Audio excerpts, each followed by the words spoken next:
वर्षों तक रही।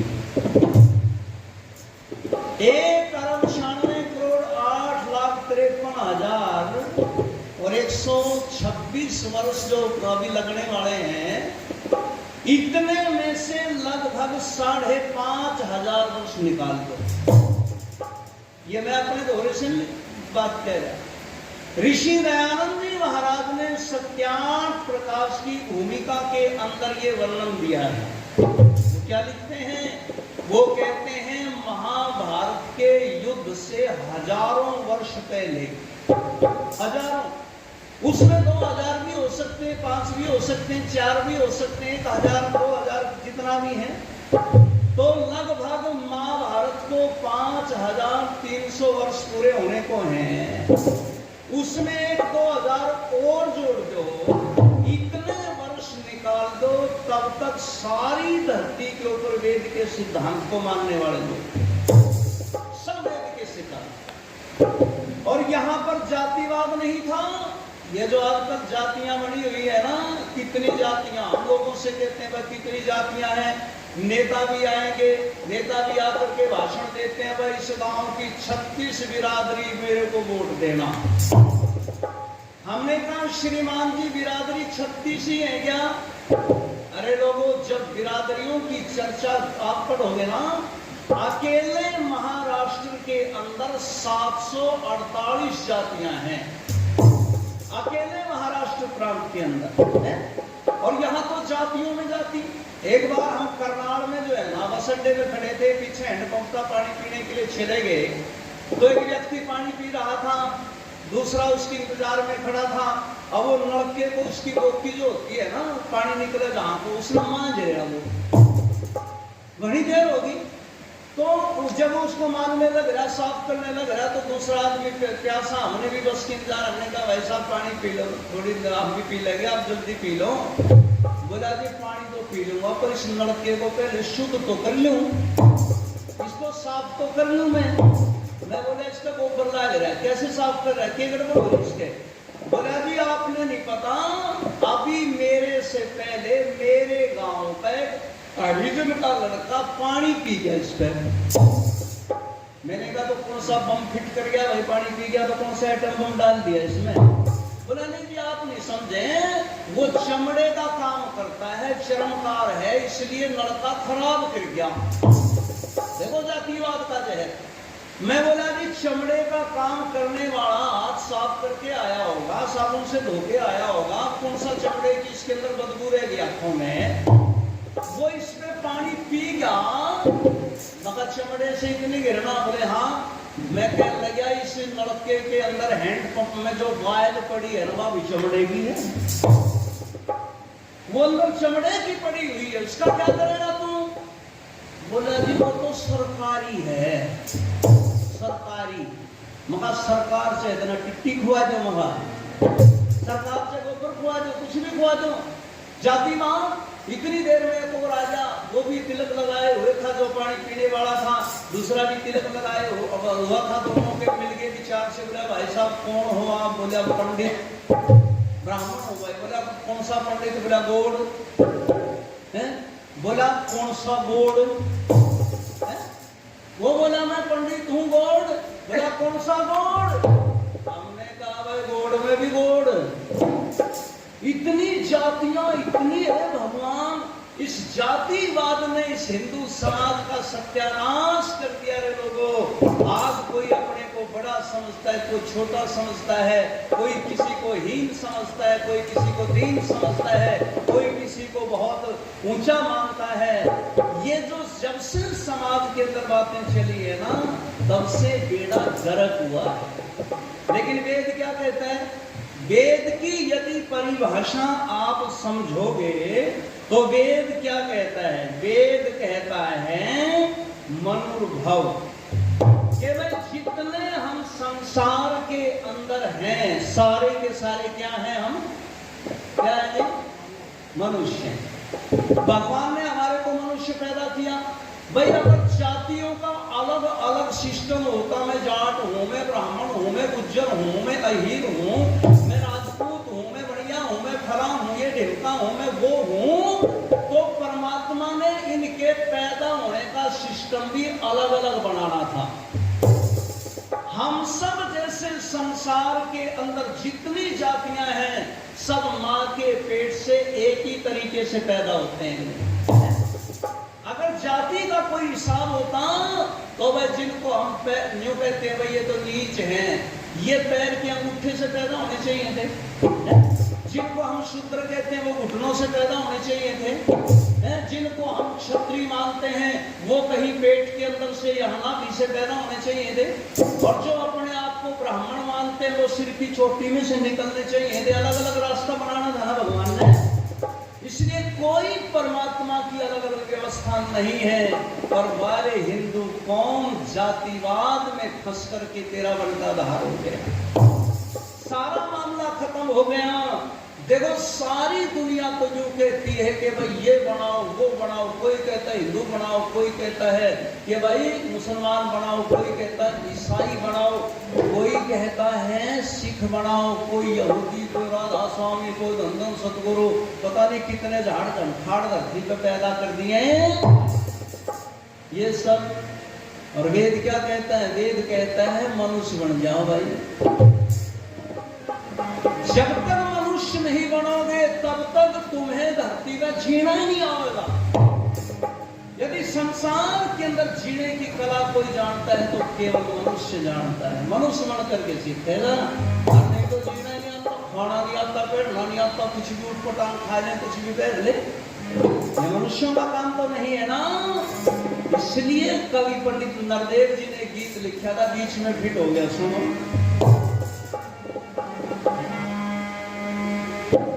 कि मानव का निर्माण नहीं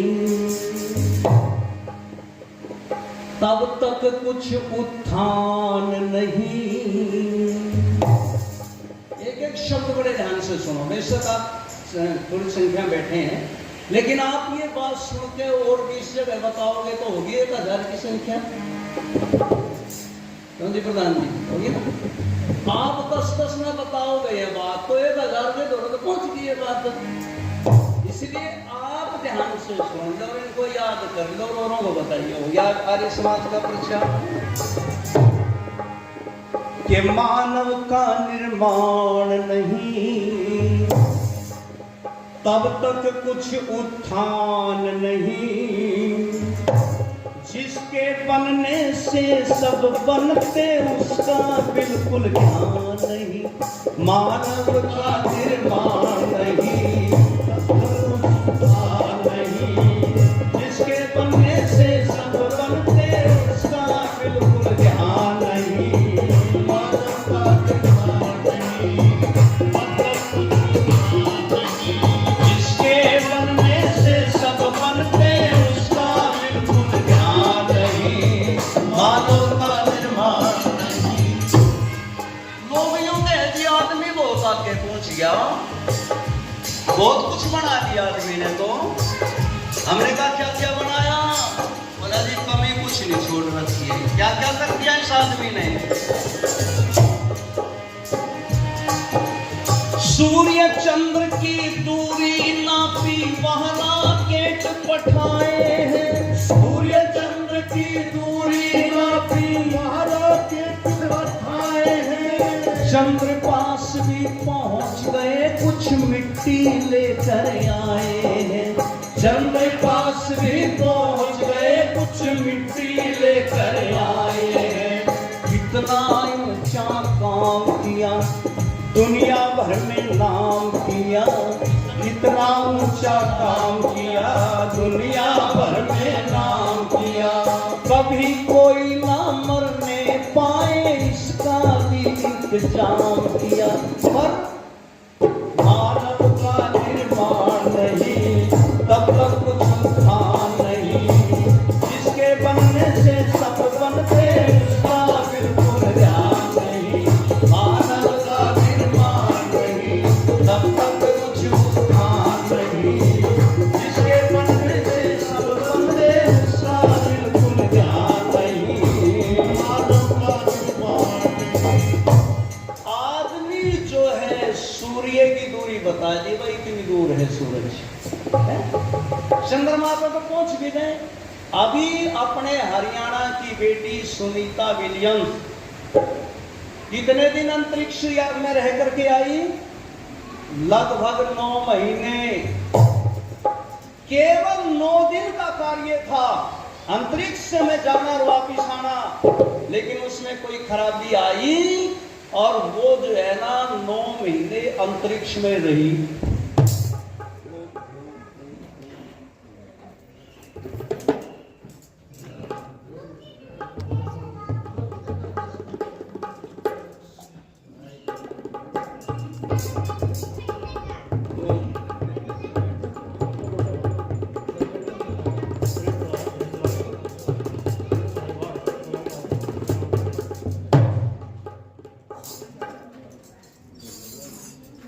बिजली नहीं आ रही तो हाथ रोक ले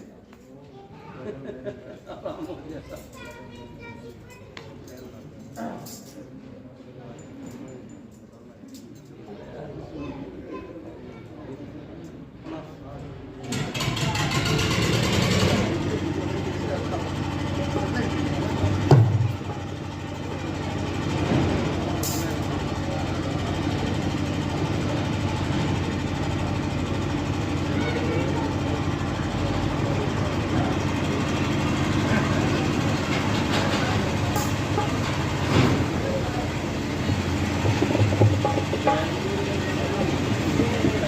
ओम अब तो डीजे की ढाड़ियों में चल रहा,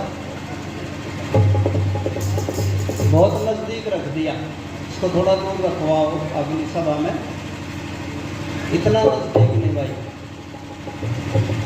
क्योंकि यहाँ आर्य समाज का मंच है, आर्य समाज का प्रचार है, बात बड़ी सोच समझ करके कहनी पड़ती है। यूँ तो है नहीं भाई टेप रिकॉर्ड की तरह अपना चलो जो कुछ बकना बको, इसलिए बड़े शांत स्वभाव में, शांत वातावरण में आर्य समाज का कार्यक्रम होता है। तो आगे जो है इसको और थोड़ा दूर और बढ़ा लो डोरी इसकी। भाई ये पिंदर जी बात सुन रहे होंगे, आवाज सुन रहे होंगे, तो ये व्यवस्था जरूर करवाएं। तो मैं बता रहा था सुनीता विलियम्स 9 महीने अंतरिक्ष में रह करके आई। पंडित जी रामरख जी कह रहे थे बोले अकेले रह खाई, मगर हम तो बुलाए नहीं ना, हमारा नंबर पड़ा। पर अभी जब वो वहां उतरी धरती के ऊपर अंतरिक्ष से जब आई तो उससे उसके अनुभव पूछे गए कि 9 महीने तक अंतरिक्ष में आप कैसे रही, समय कैसे व्यतीत किया। तो वो क्या कहती है, अरे सुनो लो तो हमारी संस्कृति कितनी महान है। सुनीता विलियम्स कहती है जब मैं अंतरिक्ष यात्रा में निकली तो अपने साथ में भगवत गीता और उपनिषदें लेकर के गई थी, और मेरे को वहां पर जितना टाइम मिला मैंने गीता पढ़ी, वहां उपनिषदों का वो जो है ना स्वाध्याय किया। वो कोई कुरान नहीं लेकर के गई, वो कोई बाइबल नहीं लेकर के गई, हमारे आर्यों के वैदिक ग्रंथ, ऋषियों के ग्रंथ लेकर के गई। इसलिए अपनी संस्कृति से बढ़िया कोई संस्कृति नहीं है। तो लोग वहां पर पहुंच गए और अब तो यूं कहते बोले ऐसी दवाई बनाओगे आदमी कभी मरे नहीं। मैंने कल की दवाई तो वैद लुकमान वैद बनी थी भाई। दुनिया का सबसे बड़ा आयुर्वेद का जाता है महर्षि चरक, वो भी दुनिया से चला गया जो लोगों को जीवन देता था। इसलिए मैंने कहा ऐसी कोई आज तक औषधि नहीं बनी कि आदमी जन्म लेकर के आया और उसकी मृत्यु नहीं हुई। जितना समय मिला है ना इसी में अच्छे काम कर लो, इसी में जी लो जीवन। ये सबसे बड़ी हद सुनहरा पल हमारे को मिला हुआ। और कहाँ पहुंच गए तो सुनो दूसरी बात में,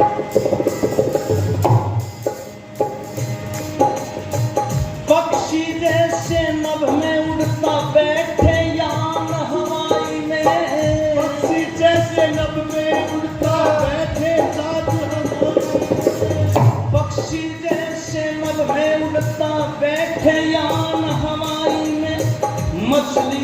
जैसा डूब रहा है पानी की गहराई में, मछली जैसा डूब रहा है सागर की गहराई में, चलते चलते जैसे सांप की जाई, इसी तरह से रेल बनाई, चलते जैसे सांप की जाई, इसी तरह से रेल बनाई।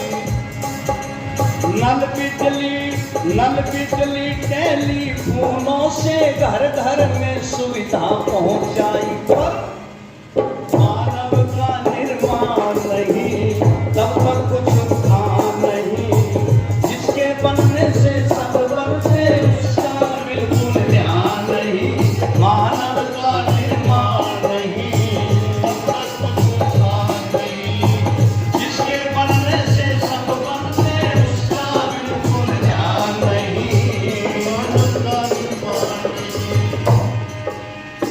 बड़ी तरक्की करी विज्ञान ने,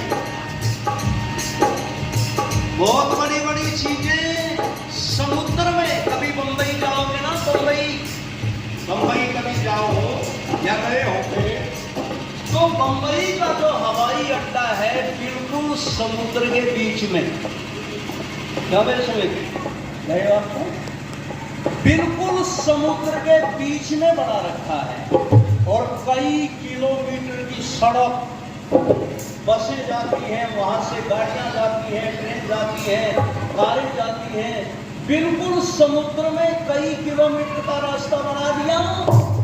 हमने पूछा भाई ये कैसे बनाया, बोले इस समुद्र में कैप्सूल डाल डाल करके लोहे के बड़े बड़े, और उनके ऊपर सड़कों का निर्माण कर दिया, और इतना बड़ा हवाई अड्डा बना दिया। आदमी ने बनाने में कोई कसर नहीं छोड़ी, लेकिन आपने ये भी सुना होगा कि भाई इंजीनियरों ने कई जगह पर कई चीजें बनाई, वो धराशायी हो गई, उसमें वो पैसे खा गए, नकली मसाला लगा दिया। यदि मानवता उनके अंदर हो, एक डॉक्टर यदि मानवता लेकर के डॉक्टरी का काम करे, तो लोगों का इलाज ईमानदारी से करेगा। और एक डॉक्टर के अंदर डिग्रियां हैं लेकिन मानवता नहीं है, मनुष्यता नहीं है, तो लोगों की किडनियां निकाल निकाल करके बेचेगा। बेचेगी नहीं कोरोना काल में है? कोरोना काल में किसी के घर का आदमी हॉस्पिटल में एडमिट हुआ, और बाद में कोई महिला मर गई, उसी की गठड़ी बांध के दे दी, थारा आदमी मर गया, इसके हाथ मत लगाइए, हाथ लगाओगे तो सबको कोरोना हो जाएगा। लोगों ने डरते गठड़ी में यूं बंद करके भाई तुम्हारे वाला मर गया है, उन वाला हॉस्पिटल में पड़ा, वो मर गया, वो किसी की महिला की जगह दे दिया। तो ये काम डॉक्टरों ने करे कि नहीं करे है? इसलिए मानवता यदि नहीं है, इंसानियत नहीं है, आदमी के अंदर रहम नहीं है, आदमी मतवा कर्माणि सिद्ध्यति, सोच समझ करके कार्य नहीं करता है, तो मनुष्य नहीं है। इसलिए वेद ने जोर दिया मैं मनुष्य बन जा।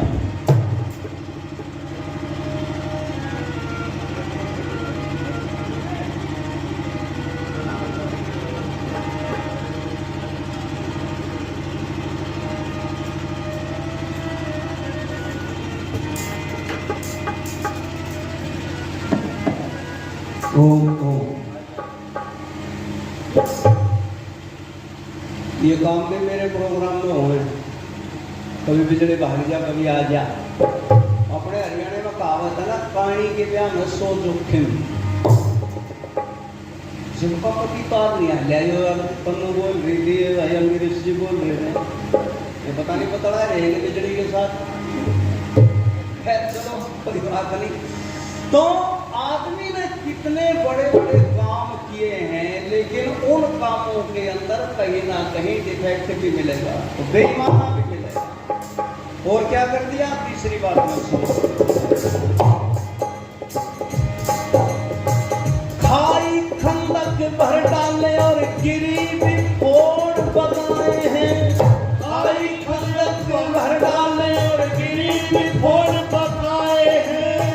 वृक्ष जहाँ पर नजर न आते वहाँ अब बाग लगाए हैं, वृक्ष जहाँ पर नजर न आते वहाँ अब बाग लगाए हैं। नहर खोद कर लाए पानी, ट्यूबवेलों से धरती छानी, नहर खोद कर लाए पानी, ट्यूबवेलों से धरती छानी, देश विदेशों की खबरों को सुना रहा ट्रांजिस्टर वाणी पर। मानव का निर्माण नहीं, तब तक कुछ उठान नहीं, जिसके बनने से सब बनते उसका बिल्कुल ध्यान नहीं। मानव का निर्माण नहीं, तब तक कुछ उठान नहीं, जिसके बनने से सब बनते उसका बिल्कुल ध्यान नहीं। मानव का निर्माण नहीं। अच्छा, ये जो मेरे हाथ में घड़ी बंधी हुई है, मेरी बहनों, माताओं, बेटियों, सज्जनों, आपके भी किसी के पास में घड़ी होगी। ये घड़ी जो बनाई है, आपको पता है किस चीज को देख के बनाई है जी?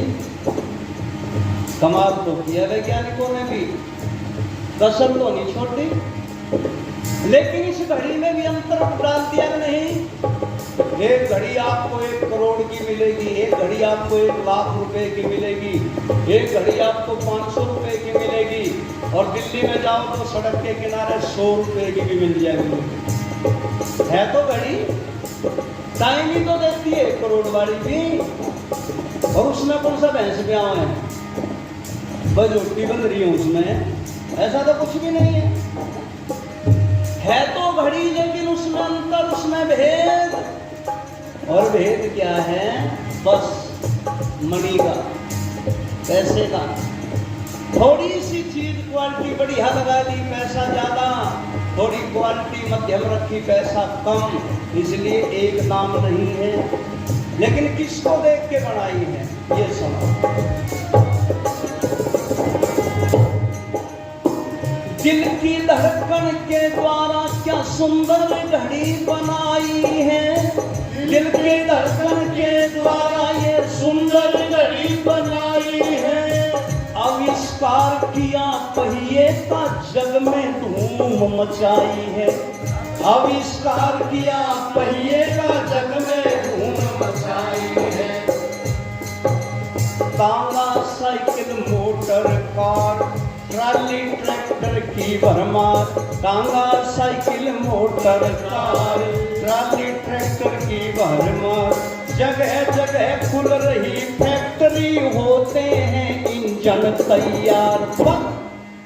मानव का निर्माण नहीं, तब तक कुछ उठान नहीं, जिनके बनने से सब बनते उसका बिल्कुल ध्यान नहीं। मानव का निर्माण नहीं, तब तक कुछ उठान नहीं, जिसके बनने से सब बनते उसका बिल्कुल ध्यान नहीं। मानव का निर्माण नहीं। हवाई जहाज बना दिया, लोहे को आकाश में उड़ा दिया है, और इतना बड़ा लोहे का समुद्री जहाज बना करके समुद्र में पानी में उतार दिया। जो हिसार शहर की आबादी है ना जितनी, सारे हिसार शहर को एक बार समुद्री जहाज में बैठा कर वो ले जाएगा। कितना बड़ा कमाल किया है जी। कांगे है, मोटरसाइकिल है, स्कूटी है, और पता नहीं है स्कूटी का ऐसा मामला, छोटी सी हम इसने चलाने का, छोटी से छोटी सुई से लेकर के हवाई जहाज तक का निर्माण कर दिया मानव ने। पर ये निर्माण किस लिए किया था? अब यहां थोड़ा विचार करो, ये निर्माण किसने किया? ये निर्माण किया मनुष्य को सुख मिले, इसलिए किया है ना कि आदमी सुखी रहेगा, इसको सुख मिलेगा, इसलिए इतनी बड़ी बड़ी चीजों का निर्माण कर दिया। पर मैं आपसे हाथ जोड़ करके नम्र निवेदन करता हूं, पूछना चाहता हूं, क्या ये सारी चीजें मिलने से आदमी सुखी हुआ है? रामधारी जी, सुख मिल गया, कई करोड़ों की अरबों की कोठी बना करके भी बंबई के अंदर एक महिला आत्महत्या करके मर गई। नाम तो मेरे को याद नहीं, उस नचनी कुचनियों के नाम में याद नहीं रखा करता, तो वहां फांसी लगा करके मर गई। कई दिन में पुलिस वालों ने गेट खोले, लाश सूखी हुई मिली इसकी। अरे इन चीजों से सुख मिलता होता, आज भारत का सबसे बड़ा अमीर व्यक्ति, बल्कि दुनिया के चौथे नंबर का अमीर व्यक्ति कौन है? अंबानी, मुकेश अंबानी। इतना पैसा, उसकी जो पत्नी है 5,000 करोड़ का तो रिमोट है, इसका रिमोट आदमी, रोबोट है।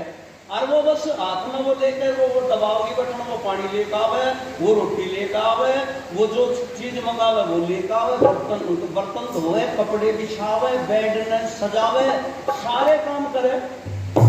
5,000 करोड़ का रोबोट उस महिला के पास में, और दुनिया का चौथे नंबर का धनी आदमी बात समझ वालो।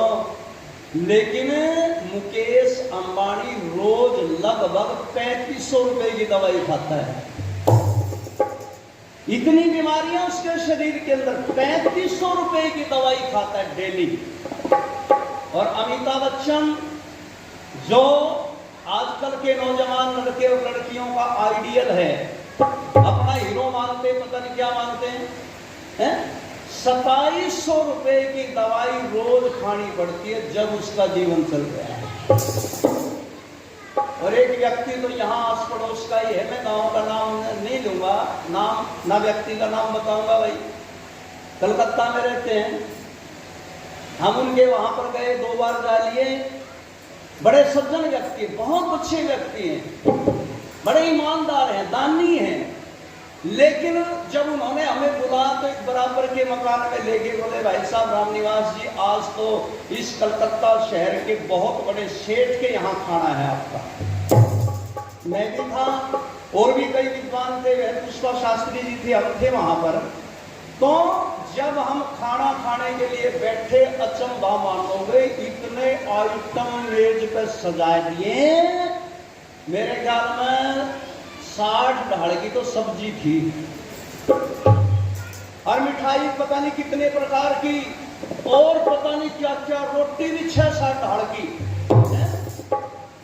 हमारे को तो न्यू फैसला करने में टाइम लग गया, कौन सी चीज से शुरुआत करें, पहले कौन सी खावें, के खावें। खैर हम तो गांव के आदमी थे भाई, किसान के बेटे, तो हमने तो जी भर कर खाया, थोड़ा थोड़ा सारे में तो लेकर खाया। उसके बाद में हम सेठ जी से बोले, मैंने कहा सेठ जी आप भी कुछ खा लो। बोला जी खाऊंगा, अभी खाता हूं। तभी उसने आवाज लगाई अपने नौकर को, रामू मेरी दवाई लेकर के आओ। और रामू दवाई लेकर के आया। उसने वो जो डब्बी थी उसका ढक्कन खोला, उसने जो 4 टैबलेट खाई, और उसके बाद खाना आया उसके आगे। उसकी सेठानी ने बोली जी आपके लिए क्या बनाऊं? अरे मफा सैकड़ों प्रकार की चीज बना रखी, फिर भी नहीं पूछ रही आपके लिए क्या बनाऊं? ने बोली जी आपके लिए क्या बनाऊं? मैं अपने मन में बोला सारी चीज आएगी, इस खातर पटेरा राय दे। यू रह रहा बस हरी चीजों में पटेरा पका दे इस खातर, तो और क्या करेंगे। लेकिन रोटी आई उसके आगे, मूंग की दाल का पानी और 2 सूखी रोटी। और वो मूंग की दाल के पानी के लिए 2 सूखी रोटी का के फिर आवाज मारी, रामू मेरी अब वो दवाई लेकर के आओ। यानी सूखी रोटी खाई दाल के पानी के लिए, उसके बाद दूसरी डिब्बी में से 2 टैबलेट फिर खाई। मैंने कहा सेठ जी पहले भी दवाई बाद में भी दवाई, क्या करूं जी? बोला मैं तो इतना मरीज हूँ, शुगर का मरीज, फलानी बीमारी, ये बीमारी। बोला जी बस वो पहली दवाई ली थी इस खाने को हजम कर, उस खाने की जगह बनाने के लिए, और बाद वाली ली इस खाने को हजम करने के लिए। मैं बोला यू कई ढाल का बना के हमारा पैकिंग करते, मैं हरियाणा तक खाते जाऊंगे ट्रेन में, हमारा होगा जो कुछ होगा। तो आज इंसान जिसके लिए ट्रेन बनाई, जिसके लिए हवाई जहाज बनाया, जिसके लिए इतने सुख सुविधाएं बनाई, जिसके लिए चलने फिरने के सारे जुगाड़ बनाए, बाहर जाने की जरूरत नहीं है, घर में लेटरिन करो, वही सब कुछ सिस्टम सब है, वही लोग को चौपर खाने बनाए, महिलाओं के सारे पुराने काम छूट गए, ये विमोचन है। पर ईमानदारी से बताओ लोगों, सुख मिल गया क्या? किसी ने पूछ लो, टेंशन में है जी हम तो, है? दो गुना ने कई गुना तो पंडित जी, दो गुना तो हो तो फिर भी सहन करते आदमी, कई गुना। ये चीजें जिसके लिए बनाई थी, जैसे सुख पूर्वक भोगनी थी, सुख मिलना था, वो क्यों नहीं मिल रहा? क्योंकि मानवता को तिलांजलि दे दी। इसलिए लिखा है आखिरी पंक्तियों में पंडित नरदेव जी ने क्या लिखा है? जिसके लिए बनाया सब कुछ वो तो बिगड़ा जाता है, जिसके लिए बनाया सब कुछ वो तो बिगड़ा जाता है। देख दशा मानव की मित्रों अब तो रोना आता है, देख दशा मानव की मित्रों अब तो रोना आता है। बिगड़ गए सबके संस्कार, ये चीज थी न मानवता की दिन से बनना था ना मानव, पर वो बिगड़ गए। बिगड़ गए सबके संस्कार, बदल गए सबके व्यवहार, बिगड़ गए सबके संस्कार, बदल गए सबके व्यवहार। वैदिक धर्मी बने बिना ना हो सकता नरदेव सुधार। मानव का निर्माण नहीं तब तक कुछ उधार नहीं, जिसके बनने से सब बनते उसका बिल्कुल ध्यान नहीं। मानव का निर्माण नहीं तब तक कुछ उधार नहीं, जिसके बनने से सब बनते उसका बिल्कुल ध्यान नहीं। मानव का निर्माण नहीं। इसलिए मनुष्य बनाना था, लेकिन हमने क्या बना दिए? हमने बना दिए हिंदू, हमने बना दिए मुसलमान, हमने बनाए सिख, हमने बनाए यहूदी, हमने बनाए पारसी, हमने बनाए पुजारी, हमने बनाए मौलवी, हमने बनाए पादरी।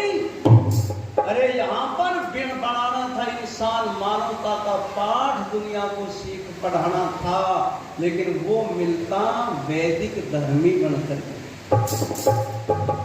वेद के सिद्धांत के बिना मनुष्यता का संसार में पता ही न लगेगा, गारंटी की बात, बन ही नहीं सकता।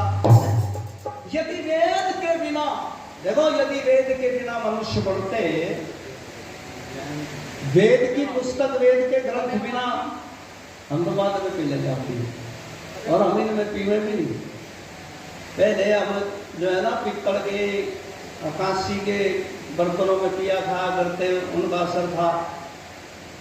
ये फिर कागजों में घाल के लिया मैं, केमिकल में वैसे गर्म चीज घलते ही कैंसर का रोग शुरू, इसलिए घरते अपना कप जेब में घाल के लिया करो, जहां भी जाओ अपना एक कप जेब में डाल लो, भाई हम तो इसमें पिएंगे, ठीक है ना।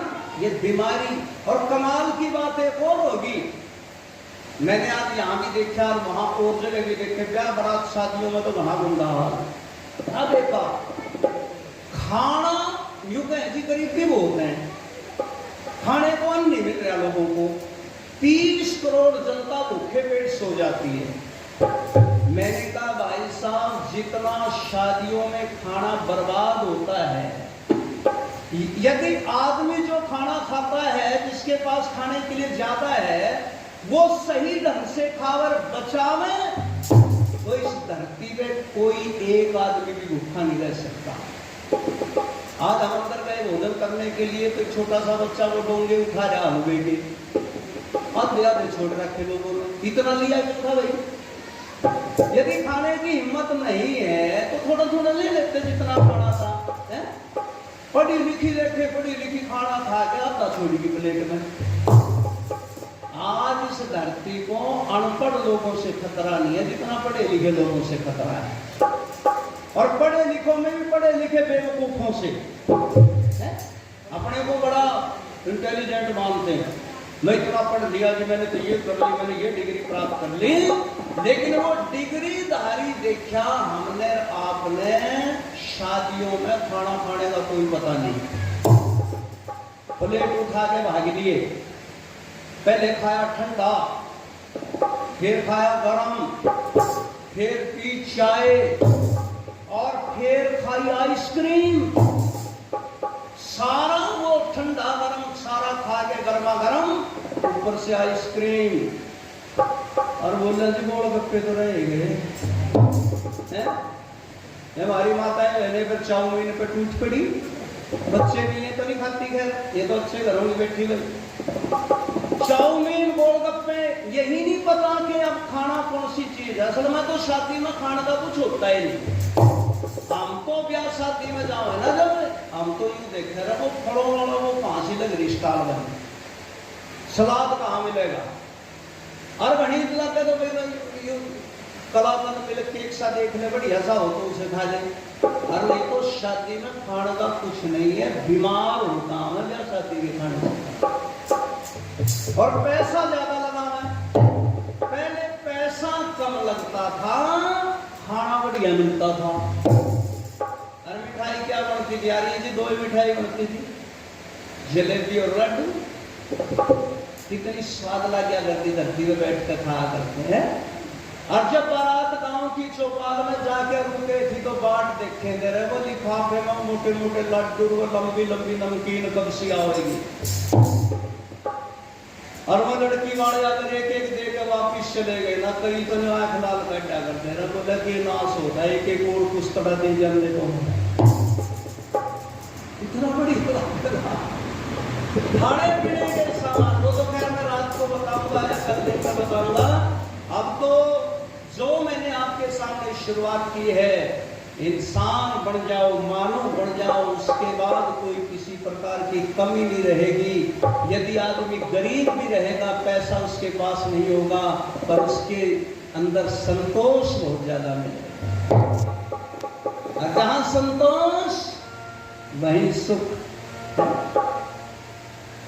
ये गांव में मैं यूं कह रहा था, भाई जहां संतोष वहां सुख।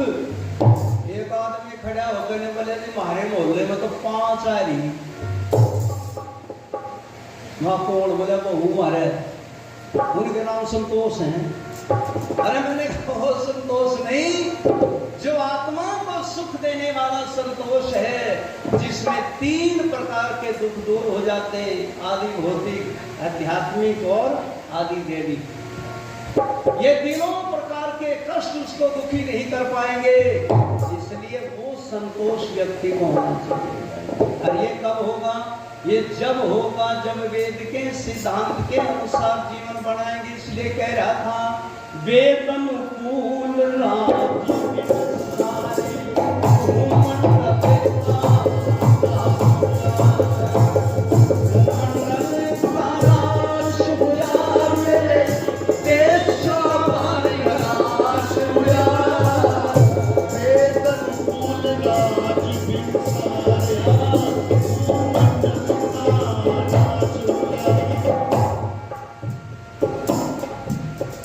कब मिलता था सुख, कब रहता था आनंद सुख में आदमी? जब ये काम करता था। कौन से? दूध भैंस का ना पीते थे, दूध थैली का ना पीते थे, दूध अमरीकन का ना पीते थे, घर घर गऊ पाड़ते थे, पीड़े से जो दूध बचे था उसका घृत निकालते थे, सामग्री में मिला के उसको अग्नि अंदर डालते थे, उससे भी जो बच जाता था उसका दीवा बारते थे, उससे भी जो बच जाता था उसका दीवा बारते थे। नहीं तपैदिक जुखाम नजला, नहीं तप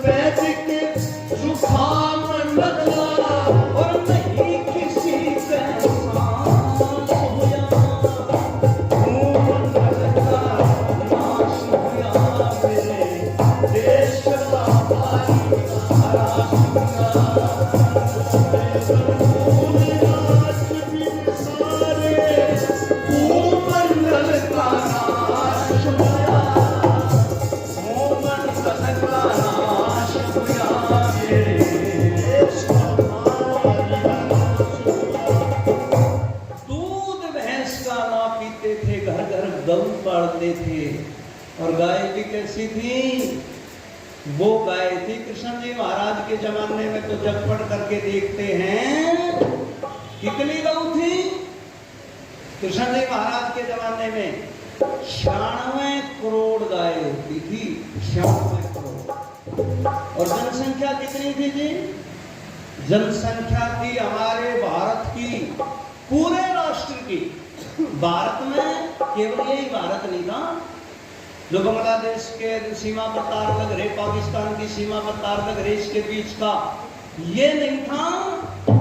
अटक से लेकर के कटक तक, अटक कहाँ है आज तक? आजकल पाकिस्तान के बिल्कुल आखिरी सिरे में। और कटक कहाँ है जी? उड़ीसा में। उसके बीच का जो भूभाग है उससे भी लंबा, ये बांग्लादेश, ये पाकिस्तान, ये भूटान, ये नेपाल, ये श्रीलंका, ये ईरान, ये चीन, ये जितना भी इलाका था ये सारा अपने देश में था। लेकिन कृष्ण जी की नगरी जो द्वारका थी, और अपना जिसको अब का भारत लगा दो, यहाँ की आबादी सारे राष्ट्र की जो यहाँ तक वहां तक होता था, इसकी आबादी थी 36 करोड़, 33 करोड़, 33 करोड़ यहाँ की आबादी थी। और गाय कितनी थी जी? 96 करोड़। एक आदमी के बांटने में कितनी आया करती? लगभग 3 गाय। इतनी गाय, और गाय भी वो होती थी जो 1.5 मन दूध दिया करती थी। तो दूध भैंस का ना पीते थे, घर घर गऊ पालते थे, पीने से जो दूध बचे था उसका घृत निकालते थे, सामग्री में मिला के उसको अग्नि अंदर डालते थे, और वही उससे भी जो बच जाता था उसका दीवा बाढ़ते थे। नहीं तपेदिक जुखाम नजला, नहीं किसी का सांस हुआ। कोई बीमारियों का पता नहीं था, कोई रोग नहीं होता था, सब सुखी होते थे। और 100 वर्ष से पहले तो कोई मरता ही नहीं था, है? राजा अशुपति के राज्य में तो घोषणा होगी थी, यदि किसी पिता के सामने किसी बेटे की अर्थी चली गई ना, तो उसके पिता को दंड दिया जाएगा। बाप से पहले बेटा नहीं मरता था। लोग इतनी लंबी आयु जिया करते, 400 वर्ष की आयु। और कब ये लोग जो है ना, भारत में भीम हाथियों को फेंक दिया करता था, लगे भाई फेंक देता हुआ 1-2 को, हाँ उठा देता होगा, फेंक दिए होंगे, पर इससे आगे जो कोड़ा मार रखा है ना, बोला भीम ने जो हाथी आकाश में फेंके थे आज तक वो वापिस नहीं आ लिए, यूं कोड़ा मार दिया। पर थे आदमी मजबूत थे, कितना लंबा कद था, कितनी अपने देखते देखते आज से दूसरी तीसरी पीढ़ी वाले जो हमारे बाबा बुजुर्ग दादा थे, उनके कद कितने थे? हैं 7-7 फीट के कद थे। और आज उनके पोते देख लो 5 फीट 1 इंच।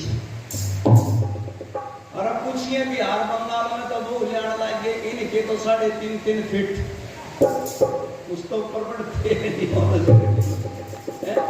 तो ये सारा मामला हो गया गड़बड़। मैं भी सोच रहा था कब से आओ, मेरा पेंडा छूटा है। तो शेष जो चर्चाएं हैं आगे आने वाले कार्यक्रम में करेंगे, आप सब ने बड़े ध्यान से सुना। और हमारे मंच के जो संचालक है हमारे बहुत प्रिय भाई प्रवीण आर्य हैं।